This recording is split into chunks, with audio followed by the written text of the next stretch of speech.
Welcome to மேக்னி medal. இன்னைக்கு நாம பார்க்க போறக்கூடிய சென்ட்ரல் கவர்மெண்ட் ஸ்கீம் என்ன அப்படின்னா ஸ்டார்ட் அப் இந்தியா ஸ்கீம் தான். ஸோ இந்த ஸ்டார்ட் அப் இந்தியா திட்டம் எப்போ தொடங்கப்பட்ட அப்படின்னா ஜனவரி 16, 2014 தான் தொடங்கினாங்க.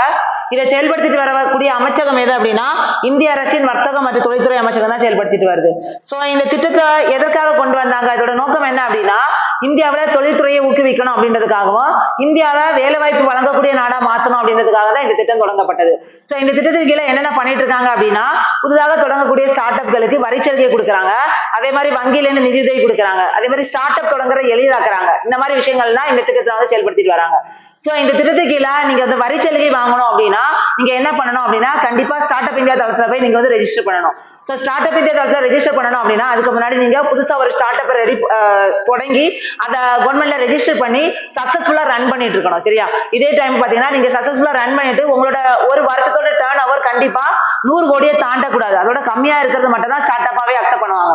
அதே மாதிரி பாத்தீங்கன்னா நீங்க ஸ்டார்ட் அப் தொடங்கி கண்டினியூஸா ரன் பண்ணிட்டு இருக்கும்போது தொடங்கி ஒரு 7 இயர்ஸ்க்குள்ள 7 வருஷத்துக்குள்ளார நீங்க என்ன பண்ணணும், இந்த ஸ்டார்ட் அப் இந்தியா ஸ்கீமோட தளத்துல போய் நீங்க வந்து ரெஜிஸ்டர் பண்ணணும். ஸோ ரெஜிஸ்டர் பண்ணும்போது கண்டிப்பா உங்களோட கம்பெனியோட ரெஜிஸ்ட்ரேஷன் நம்பர் கேட்கும், இது தவிர நிறைய சர்டிபிகேட்ஸ் எல்லாம் கேட்கும். ஓகேவா? ஸோ அந்த சர்டிபிகேட்ஸ் எல்லாம் அப்லோட் பண்ணீங்க அப்படின்னா உங்களுக்கு வந்து என்ன பண்ணணும், இந்த டிப் அப்படிங்கிறது department for promotion of industry and internal trade அப்படின்னு சொல்லுவாங்க.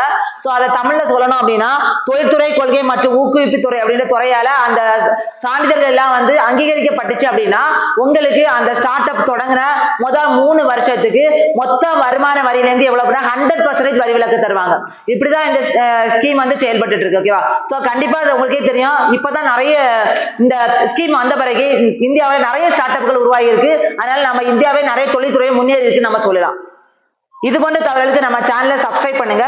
தேங்க்யூ.